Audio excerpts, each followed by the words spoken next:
하나님 아버지, 우리를 사랑하시어 우리를 조성하시고 우리를 세상에 보내시고 하나님 은혜로 살아가게 하시니 주님께 찬양과 영광과 감사를 드립니다. 죽을 수밖에 없는 우리를 너는 내 것이라 인치시고 돌보시며 함께 하심에 감사드립니다. 우리의 적은 믿음으로도 의인이라고 여겨주시는 주님, 저희는 의인으로 살아가는 자가 되어야 하지만 욕망을 따라 썩어가는 죽음의 길에 더 마음을 빼앗길 때가 많음을 이 시간 고백합니다. 다른 생명을 살리는 데 나 자신을 헌신할 수 있는 삶이 되기를 소망합니다. 적은 일에 꾸준히 충성하여 생명용품이 되는 저 자신이 되기를 바랍니다. 보잘것없어 보이고 지루해 보이지만 내가 살아가는 일상에 최선을 다하고 하나님을 섬길 때 저희를 의인 삼으신 하나님께 기쁨이 될 것입니다.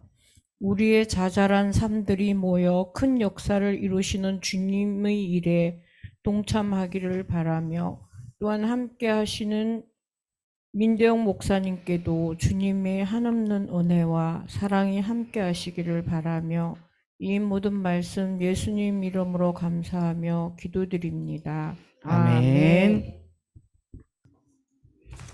우리 인사하겠습니다. 샬롬. 승리하세요. 세상 누구보다 사랑합니다. 네, 감사합니다. 사랑을 고백하는 우리 공동체 안에 하나님이 함께 하십니다. 삭개오라는 사람이 있었어요. 아저씨인데 아마 키가 엄청 작은 사람이었나 봐요. 근데 이 사람이 똑똑해갖고 공부를 열심히 해서 세무 공무원이 됐어요. 세무 공무원은 세금을 걷는 사람을 말하거든요. 근데 우리나라에서는 세무 공무원이 인기 있는 직종이지만 이때 당시 예수님이 살아계실 당시에는 유대인들한테 인기 있는 직종은 아니었어요. 왜냐하면 바로 왕따 당하기 때문에. 바로 왕따 당. 왜냐하면 그 세금을 유대인이 걷는 게 아니에요. 세금을 로마가 걷는 거예요. 그러니까 우리나라 조선, 그러니까 일제 강점기 때를 생각해 보면 되는데 우리가 일본 사람들한테 지배를 받고 있을 때, 동주야 네가 그렇게 싫어하는 일본 사람들한테 지배를 받고 있을 때 세금을 내면 일본 사람들한테 다 가는 거였을 거 아니에요. 그러니까 너무너무 싫어했어요. 근데 그 중에 한 사람 이름이 삭개오라는 사람이 있었는데 이 삭개오는 예수님이 너무너무 보고 싶었어요. 사람들이 자기를 왕따시키고 죄인이라고 말하고 출애굽기와 레위기에 세리 같은 행동을 하는 사람, 삭개오처럼 행동하는 사람은 죄인이라고 규정이 돼 있어요. 남의 것을 토색하고 이웃의 것을 빼앗고 세금 요만큼 걷어야 되는데 이만큼 걷고 이런 사람은 죄인이라고 규정돼 있어요. 그러니까 자기는 죄인인데 죄인들을 부르러 온 사람이 있다는 거예요. 그래서 예수님이 너무 보고 싶었어요. 그래서 예수님을 보려고 그랬는데 동주야 이 삭개오 아저씨가 키가 크다고 작다고? 키가 되게 조그맸어요. 키가 되게 조그맸어. 그래서 나무 위로 막 기어 올라갔어요. 예수님 보고 싶어갖고. 그래 나무 위에 가서 예수님을 딱 보는데 세상에나 예수님하고 눈빛이 딱 마주친 거예요. 눈빛이. 근데 삭개오가 먼저 말을 꺼내지 않고 예수님이 먼저 삭개오야 부르시는 거예요. 이름도 안 가르쳐 줬는데 이리 내려오너라. 내가 오늘 너네 집에 좀 가야 되겠다. 너무 신나갖고 집에 가서 막 음식도 차리고 예수님 모실 준비를 했을 거 아니에요. 근데 예수님이 삭개오네 집에 가서 내가 오늘 잃어버린 사람 하나를 찾았다 이렇게 말씀을 해주셨어요.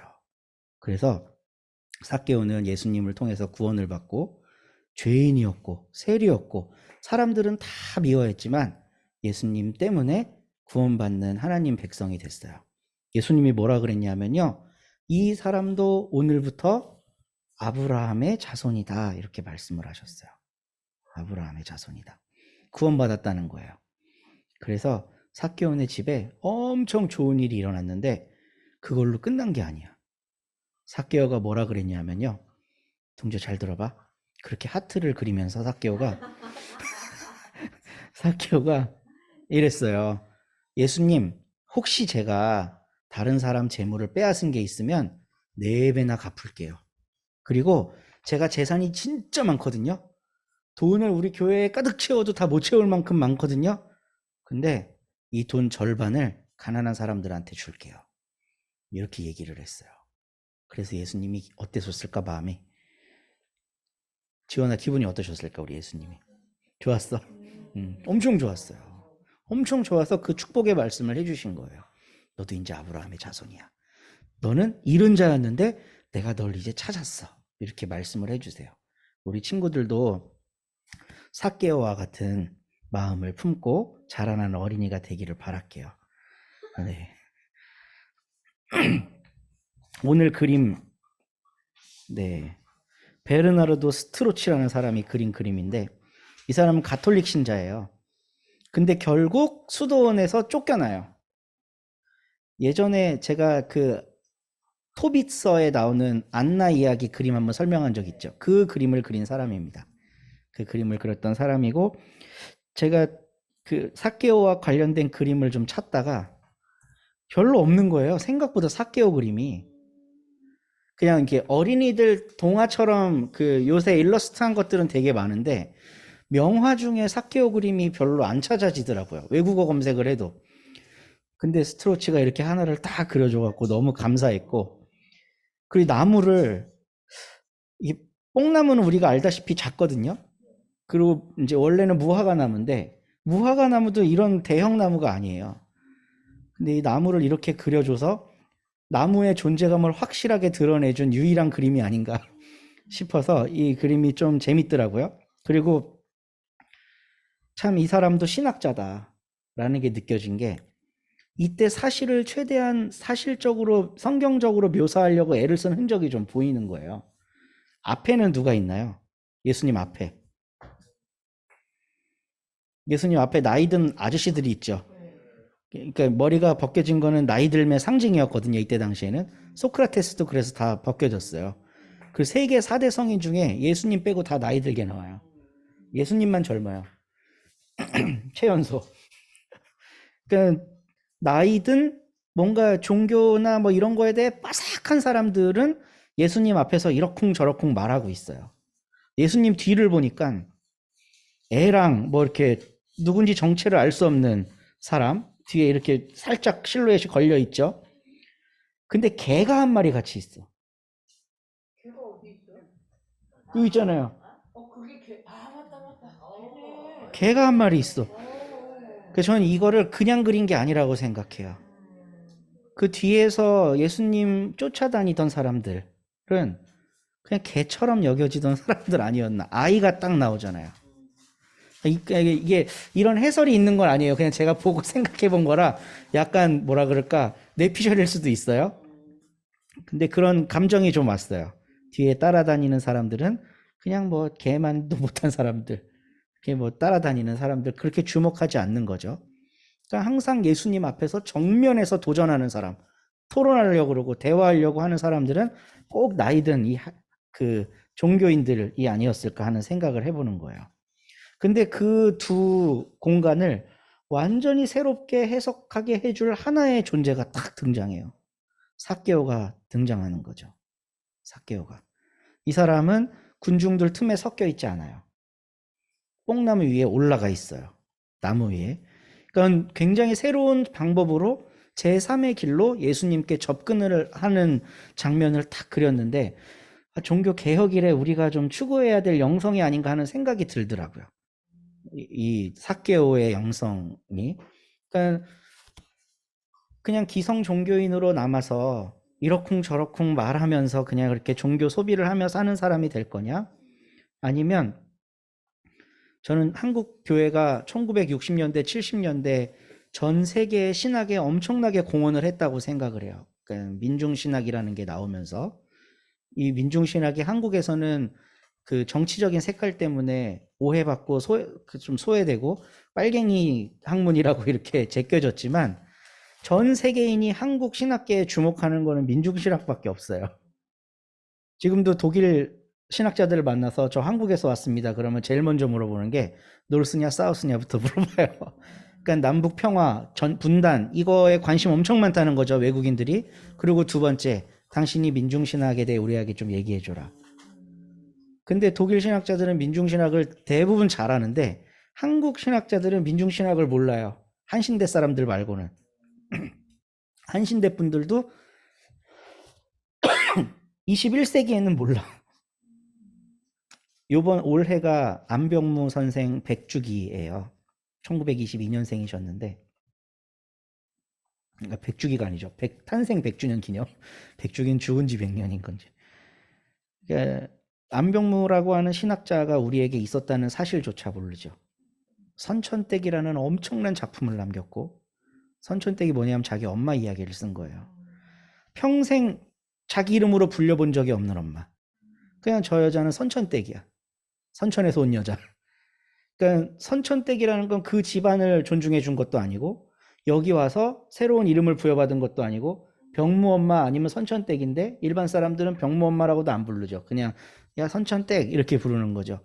이름 없이 살아온 한 여성을 지금 예수님이 사랑하고 계신다라는 관점으로 쓴 게 선천댁이라는 책이거든요. 이거 엄청 훌륭한 작품이에요. 그리고 갈릴레아의 예수라는 거. 이제 이분이 굉장히 똑똑한 신학자인데 너무 재밌는 게요. 이분이 독일 유학을 하고 왔어요. 근데 너무 훌륭하니까 독일에서 사람들을 보내서 안병무한테 배우게 한 거예요. 그래서 지금 독일 신학교 안에 안병무 선생의 제자들이 교수를 하고 있어요. 교수를. 그래서 그러니까 한국 사람이 독일로 유학 가면 독일 교수한테 안병무의 민중신학을 배우고 있는 아주 이상한 상황이에요. 네, 아주 이상한 상황. 근데 이분의 갈릴레아의 예수에서 굉장히 큰 공헌이 뭐냐 하면 신약 성경의 민중을 오클로스라는 말로 설명을 해요. 오클로스는 이제 헬라 그리스어인데 그냥 군중, 회중 이런 뜻이에요. 근데 이 오클로스라는 말에 아무도 주목하지 않았을 때 이 사람은 이 오클로스를 구약에서는 뭐라고 썼을까에 주목을 한 거예요. 안병무 선생이. 그래서 갈릴레아 예수에서 구약 시대에는 암하 아레츠라는 히브리어로 이거를 사용을 했는데 그게 포로기 이후에 이제 귀환을 대거 할 거 아니에요. 이 사람들이 그 바벨론 포로 지나고 그 페르시아 시대 다 지나고 나서 사람들이 페르시아 황제가 칙령을 내려갖고 해방돼서 에스라 느헤미야 이런 사람들하고 같이 넘어오잖아요. 네, 이게 잘 인지가 안 되시면 구약 성경을 일독하시면 됩니다. 네, 넘어오는데 여기에 이미 살고 있던 사람들이 있는 거예요. 근데 이 사람들이 누구냐면 뭐 섞여 살기도 하고 근데 원래 혈통은 유대인인 사람들이에요. 근데 귀환한 사람들이 이 사람들을 핍박해요. 왜냐하면 자기들은 70년 동안 밖에 나가서 순수성을 지키고 성경을 손에 들고 있었어. 근데 여기 있던 사람들은 지도자가 없으니까 그냥 뭐 혼혈하라 그러면 혼혈하고 뭐 농사지어서 세금 내라 그러면 내고 뭐 종교 이런 것도 없이 그냥 살던 사람들인 거예요. 그래서 에스라 느헤미야 시대 때 대거 이혼이 일어납니다. 돌아와서 다 이혼하라고 너네 이방 여자랑 결혼했던 거 싹 다 무효 이러고 이혼시키면서 유대를 정화시키는 장면이 나와요. 근데 그때 그걸 당한 사람들을 암하 아레츠라고 구약 성경에 표현해요. 그게 땅의 사람들이란 뜻이에요. 아레츠가 땅이거든요. 그러니까 암하 아레 땅의 사람들. 그러니까 아무것도 모르고 그냥 날벼락 당한 거죠. 이 사람들이 뭐 이제 하나님은 끝이고 난 이제부터 사탄을 섬길 거야. 이런 악랄한 마음을 갖고 살던 사람이 아니라 70년 동안 지도자들이 다 떠나고 버리고 남은 이 땅에서 그냥 농사일하며 살던 사람이에요. 근데 자기가 자발적으로 저 여자가 괜찮은데 해서 결혼했을 수도 있고 아니면 바벨론이나 페르시아가 혼혈 정책을 써갖고 거기를 통치하려고 했기 때문에 강제로 결혼시켜서 했을 수도 있어요. 뭐 그 둘 다 어쨌든 간에 이 사람들은 착취당하는 사람이지 이게 세계를 변화시킬 능력 있는 사람들이 아니거든요. 근데 새롭게 귀환한 공동체가 이 사람들을 억압해요. 종교적으로. 그때부터 유대교 안에 죄인, 거룩한 사람 이런 구별이 생겨요. 그래서 신약 시대로 넘어오면 사두개파, 바리새파 이런 사람들은 종교적으로 상위 계층에 포진하고 있고 목동 뭐 장사치 이런 사람들은 다 죄인이 돼 있는 거예요. 암하 아레츠가. 그럼 예수님이 이 땅에 해성과 같이 나타났을 때 누가 예수님을 따랐겠냐는 거예요. 그 사람들이 예수님을 쫓아다니고 오클로스가 된 거예요. 신약 성경에 나오는. 그래서 이제 안병무 선생님은 이런 연관관계를 신학적으로 연결을 해서 민중신학이라는 걸 창조해낸 사람인 거예요. 어떻게 보면. 되게 위대한 사람인 거죠. 그런 시도가 세계사적으로 없었던 거예요. 그래서 오늘날 이 땅에서 억압받고 있는 모든 사람들은 오클로스다. 우리 어머니 선천댁이 오클로스고 지게를 지고 서울 변방에서 하루에 16시간 동안 집 나르고 있는 지게꾼들이 오클로스고 그래서 지게를 지신 예수 이런 표현들 많이 쓰거든요. 그러니까 그런 이야기를 해준 분이 우리 역사에 있다는 게 너무 감사한 일이고 서구신학이라고 하는 건 이신칭이냐 행위구원이냐 이런 거 갖고 싸우고 있을 때 완전히 새로운 방식으로 성경을 읽게 해준 거예요. 근데 오늘날도 교회 안에서 그 논쟁이 끊이지 않아요. 어떻게 하면 구원받나요, 우리? 주정선 집사님, 구원 어떻게 하면 받아요? 믿음으로? 근데 내가 죄를 지었어요. 그러니까 믿는 게 이제 예수를 믿는 거죠. 죄를 지었는데 예수를 믿으면 구원 받아요? 그러면 예수 회개를 해야 구원 받아요? 박 집사님은 어떻게 생각하시나요? 믿음으로. 근데 시간이 없어서 회개를 못했어. 그럼 구원 받을까 못 받을까? 깜빡 잊었어. 믿음과 회개는 같은 거다. 그럴 수 있죠. 우리 신 집사님은 나는 믿어. 그 죄를 지었어요. 그럼 구원 받아요, 못 받아요? 받아요. 믿는다면 받겠죠. 예수를 믿는다면 받는데 예수를 믿는 사람이 그렇게 큰 죄를 지을 수 있을까? 지키자고 봐요. 근데 구원을 받아요. 예수 받아요. 받아요? 예. 핵폭탄 떨어뜨린 사람도 구원 받아요? 히틀러가 구원 받을까 예수 믿으면? 받아요. 요즘에 요거 때문에 SNS가 좀 핫해졌어요. 전 전도하는 좀 그 이순신은 구원받았는가 이 질문 때문에 잘잘법이라고 그 CBS가 만든 영상이 있잖아요. 연대 김학철 교수가 거기서 그 강의 한번 했다가 지금 뭐 어떤 진영에서는 엄청 융단 폭격, 어떤 진영에서는 아멘 할렐루야 막 이러고 있는데 이거 사실 기독교 2000년 역사상 끊임없던 논쟁입니다. 종교 개혁자들은 행위로는 구원 못 받는다를 확정해 준 사람들이에요. 왜냐하면 로마 가톨릭이 행위만 강조했기 때문에. 그러니까 뭐 성물을 잡고 빌고 기도하고 돈 내고 헌금하고 이러면 네 조상이 구원받을 거야. 이게 행위잖아요. 헌금하는 거, 교회에 충성하는 거 이건 행위거든요. 이런 행위와 구원을 연결시킨 가톨릭 교리에 막 끔찍이도 이걸 싫어하니까 그런 건 절대로 구원과 연관시킬 수 없다. 이신칭의 하박국 2장 오늘 성경 본문이 하박국 2장이 나오거든요. 의인은 오직 믿음으로 말미암아 살리라. 이걸 바울이 로마서에서 인용을 해서 대히트를 치는 거 아니겠어요? 아브라함이 할례를 받아서 아브라함이 된 게 아니다. 하나님이 아브라함이 믿으니 이것을 그의 의로 여겼다라는 건 할례 사건 이전에 나온다. 바울이 창세기를 그렇게 해석하잖아요. 그러면서 행위가 아니라 오직 믿음으로만 구원받는 거다. 이렇게 로마서에서 이야기를 해요. 근데 로마서도 잘 읽어보잖아요. 뒷부분 가면 다 잘 살아라, 이렇게 해라, 저렇게 해라라는 권면이에요. 갈라디아서도 마찬가지고 갈라디아서의 행위 엄청 강조합니다. 갈라디아서가 강조하는 행위의 절정은 뭐냐면 하지 않기로 결정하는 거예요. 그러니까 뭐 사랑을 하고 뭘 하고 이게 아니라 이것만큼은 안 하는 걸 행동으로 보여라라는 거예요. 그게 뭐냐면 할례예요. 할례 하면 너네 지옥 가, 이렇게 말하는 거야 바울이 지금. 어떻게 예수님이 십자가에서 모든 걸 다 해결해 주셨는데 다시 할례를 받는 행위로 돌아가려고 하느냐. 너희들이 이제 해야 할 행위는 할례를 하지 않음으로써 신앙을 지키는 거다라는 게 갈라디아서의 핵심이거든요. 그러니까 결국은 바울도 어떤 행동을 해야 된다는 걸 굉장히 강조를 하고 있죠. 근데 의인은 오직 믿음으로 말미암아 살리라. 이거를 거부할 수 있는 기독교인은 또 없단 말이에요. 그러니까 이 두 가지가 끊임없는 싸움이에요. 오직 믿으면 다 되기 때문에 우리는 이제 성화의 삶을 살면 되고, 기독교인은 뭐 그렇게 큰 죄 안 지을 거야 하고 논쟁하는 나이든 그룹이 있어요.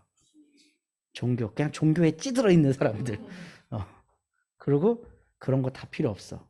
니들이 개처럼 여기는 가난한 사람, 소외된 사람, 이런 사람들 돌보고 아끼고 사랑하는 게 구원이지, 말로만 하면 뭐해? 야고보서 들고 나오면서 죽은 믿음이라 그랬는데 행동해야지. 이 싸움이 2000년 동안 이어져 온 거고, 아직까지도 답이 없고 그냥 절충안이라고 하는데 믿기도 잘하고 행동도 잘하세요 뭐 이러는 거예요. 절충안이. 근데 저는 오늘 삭개오가 그 두 박터지는 싸움 속에 제3의 길을 제시한 사람이라고 생각해요. 삭개오가. 그는 예수님이 필요했어요. 경제적으로는 넉넉했지만 내면에 결핍이 있었을 거 아니에요. 내면의 결핍. 삭개오라는 말 뜻이 선량한 사람이란 뜻이거든요. 그럼 부모가 삭개오를 이름을 지을 때는 왜 그런 이름을 지었을까? 선량하게 살으라고. 근데 자기 이름대로 못 살았잖아요. 그러니까 자기 이름과 삶이 너무 괴리가 크기 때문에 분열이 오는 거죠. 정신분열이 거기서 오는 거거든요. 내 이상과 내 삶의 모습이 다르니까 아무래도 안 되니까 이게 정신이 분열되는 거예요. 그래서 정신분열 환자들을 많이 연구한 프로이트 같은 사람들이 내놓은 결과물에 이게 컵인데 분열 환자는 이걸 자꾸 비둘기래. 그러니까 우리는 이걸 컵이라고 하는 하나의 약속된 언어로 이걸 보고 있잖아요. 근데 자기는 전혀 다른 이상을 갖고 있기 때문에 이게 비둘기처럼 보이는 거예요, 그 사람한테. 분열이 나타나면 그런 현상이 나온다는 거죠. 어떤 사람이 계속 그 경찰관을 죽여요. 정신분열 환자가. 그래서 왜 죽이냐 그랬더니 이것도 이제 비둘기인데, 자긴 비둘기가 끔찍이도 싫은데 자꾸 비둘기가 저기 날아다녀서 죽였어요. 그러니까 이 사람은 뭔가 경찰로부터 트라우마를 받았던지 아니면 무슨 삶의 문제가 있었는지 모르지만 일반 사람들이 생각하는 상식과 전혀 다른 행동을 하는 거예요. 그게 분열인 거죠. 저는 삭개오가 분열 상태였다고 생각해요. 선량한 사람이라는 이름을 갖고 아주 악랄한 짓을 하며 살잖아요. 그러니까 그 사람의 내면이 얼마나 궁핍했을까. 우리는 돌봄을 받아야 되는 사람 할 때 절대적 빈곤에 있는 사람, 누가 봐도 사회 변두리로 밀려나 있는 사람, 이런 것만 생각하는데 벤츠 타고 다니고 수십억 연봉을 받는 사람의 내면에도 분열이 있을 수 있고 아픔이 있을 수 있다는 거예요. 소위 민주화 운동이나 민중 운동에 천착해 있는 분들이 저는 이런 백업이 조금 되셨으면 좋겠어요. 너무 경도돼. 그러니까 이신칭의를 말하고 있는 저 거대한 종교 집단이 너무 싫기 때문에 경멸하는 어조로 너희들은 나처럼 가난한 사람 돌봐봤어? 근데 성경은 그런 부분을 자기 의로 설명하기도 해요. 그런 부분을. 근데 삭개오가 저한테 오늘 우리에게 던져주는 메시지는 온갖 부귀 영화를 다 누리고 있었을 사람인데 이름과 삶의 모습이 달랐던 분열, 너무 괴로운 삶을 살지 않았을까 하는 거죠. 그 괴로운 삶을 사는 사람이 예수의 필요를 느낀 거예요. 저는 여기부터 시작된다고 생각합니다. 예수가 필요해. 그래서 그 예수를 만나려고 하는데 제가 이거를 준비하다가 오늘 아침에 울컥했는데요. 너무 이태원 사태하고 겹치는 거예요. 이태원 사태, 사람들이 막 몰려들어서 구름대처럼 밀고 지나가는 거. 근데 하필이면 또 발 디딜 틈도 없이 예수를 둘러싸고 있어갖고 나무 위로 올라가야 되는 이 상황이 연출되는 게 이제 오버랩 되면서 좀 이렇게 가슴이 많이 아프더라고요. 물론 메시지는 전혀 다르지만, 그 뽕나무 위로 올라간 우리 삭개오. 오늘 아침에 막 뉴스에 방영된 걸 보니까 젊은 남자 외국인이 자기도 힘든 거죠. 밀치니까. 건물 벽을 타고 막 올라가더라고요. 그래서 살았어. 건물 벽 타갖고. 그래서 삭개오랑 오버랩이 됐어. 그게.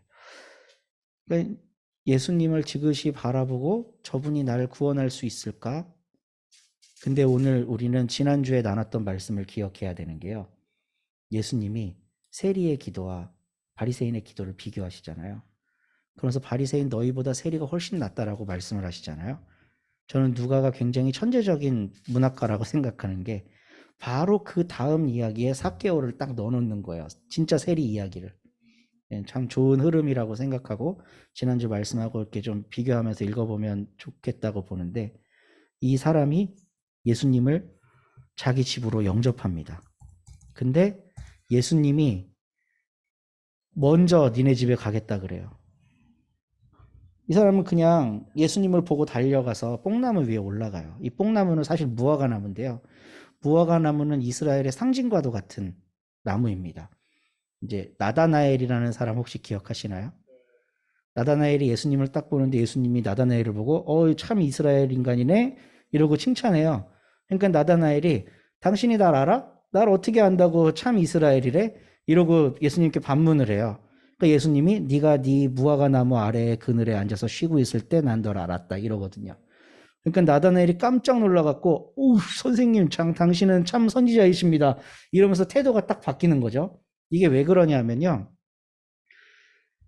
그러니까 아합의 나봇의 포도원 사건하고 이거를 연결지어서 생각해 봐야 되는데, 아합이라는 악랄한 왕이 나봇의 포도원을 빼앗잖아요. 이거는 이스라엘에서 가장 하면 안 될 짓이에요. 왜냐하면 땅은 하나님 거기 때문에 개인 인간의 소유가 될 수 없어요. 근데 나다나엘은 하나님의 율법을 성실하게 지키는 이스라엘 사람이기 때문에 자기 토지를 로마에게도 유대 왕국에게도 빼앗기지 않고 지킨 사람인 거예요. 그리고 자기 그 영토에서 난 농산물, 수확물을 자기 스스로 손과 발을 움직여서 열심히 수확하는 사람인 거죠. 그래서 열심히 노동하다가 힘들어서 자기 무화과 나무 아래에서 쉬고 있는 모습을 봤다고 예수님이 이야기를 한 거예요. 그러니까 이제 참 이스라엘로 살아가는 사람이 있구나. 너는 율법의 정신을 잘 계승한 사람이야 라고 예수님이 인정을 해주니까 이 사람이 벌떡 일어나서 이 고수는 고수를 알아본다고. 당신 그거 알아봐요? 내가 이렇게 이거 지키려고 애쓴 거 알아봐요? 라면서 예수님을 선지자라고 하는 거죠. 그러니까 무화과 나무라고 하는 건 이스라엘이 지켜야 할 율법 전통, 토지와 깊은 관련이 돼 있어요. 근데 오늘 이 삭개오가 거기로 올라가잖아요. 나도 이스라엘 사람 되고 싶어 이건 거죠. 나도 유대인 율법 제대로 지키며 살고 싶다는 거예요. 삭개오로 살고 싶다는 거지. 근데 그걸 못하는 이 괴리를 예수님이 해결해 주기를 원하세요. 그래서 예수님이 내려와. 나 오늘 니네 집에서 하룻밤 잘게. 있을 수 없는 일을 지금 하고 있어요. 왜냐하면 바로 7절 말씀에 그렇게 하는 걸 보니까 사람들이 수근수근거리면서 말해. 야, 저 죄인이랑 뒤엉켜서 노는구나. 그리고 시키지도 않았는데 삭개오가 예수님께 말해요. 이제 제대로 이스라엘 사람으로 살기 위한 준비를 하고 있는 거예요. 소유의 절반, 이걸 팔아서 가난한 사람에게 주겠습니다. 제가 지난주에 바리새인들은 율법에서 시키는 거 이상으로 한다 그랬죠. 손만 씻으라 그랬는데 팔꿈치까지 씻고, 어떤 특정 곡물만 11조 하라 그랬는데 자기가 시장에서 사온 물건 저놈이 11조 안 했을까 봐 그것까지 11조 한다고. 근데 바리새인보다 100배, 1000배 더 엄청난 헌신을 지금 결단하고 있어요. 재산의 절반을 내놓는데 11조가 아니라 바리새인은 쫓아도 할 수 없는 엄청난 행위를 지금 이야기를 하고 있는 거예요. 절반을 나눠줄게요. 그리고 남의 거 빼앗았으면 그냥 배상하라고 나오거든요. 4배 배상할게요. 4배.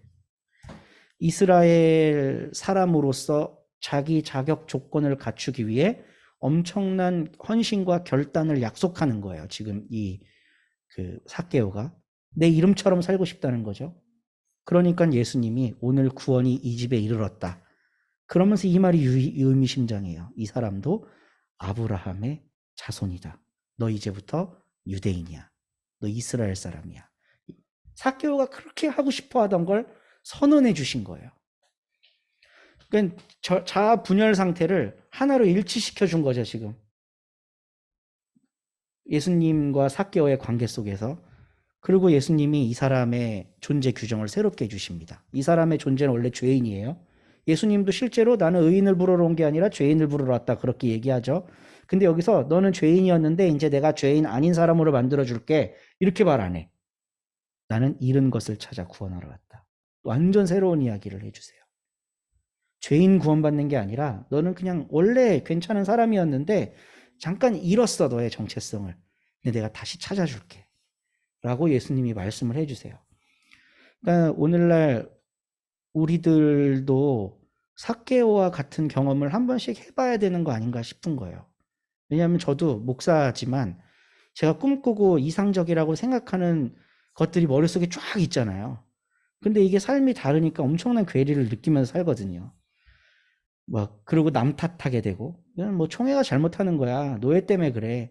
그냥 이렇게 분열돼서 사는데, 이러다가 언제 미칠지 모르는 거죠. 언제 미칠지. 근데 그게 우리들의 각 삶 속에도 다 있다는 거예요. 근데 예수님은 그 분열된 자아를 일치시켜 주시는 분인데, 내가 그렇게 바라고 원하는 그 방식을 새롭게 실현시켜 준다는 거죠. 새롭게. 어떻게 삭개오가 감히 유대인 중에 한 사람이 당신도 이제 아브라함의 후손이다라는 말을 언감생심 바랬겠어요? 근데 그걸 해준 거예요, 예수님이. 우리 분열된 자아가 완전히 일치되는 순간이 온 거겠죠. 우리들의 기도 제목입니다. 우리의 이상과 우리의 삶의 현실이 괴리감을 느끼며 살아가는데 오늘날 많은 현대인들이 가난하든 부자든 상관없이 이런 괴리를 느끼며 살아가는데 하나님, 예수님 은혜로 예수님 만나며 이게 합쳐지는 은혜를 우리도 좀 경험할 수 있도록 도와주십시오. 저는 죄인이 아니라 잃었던 사람이었네요. 내 원래 모습을 찾아서 다시 주님 앞으로 나아가고 싶습니다. 이런 믿음의 고백과 결단이 우리들의 삶 가운데 있기를 간절히 소망합니다. 우리 이 말씀 따라 사는 동안 함께 찬양하겠습니다.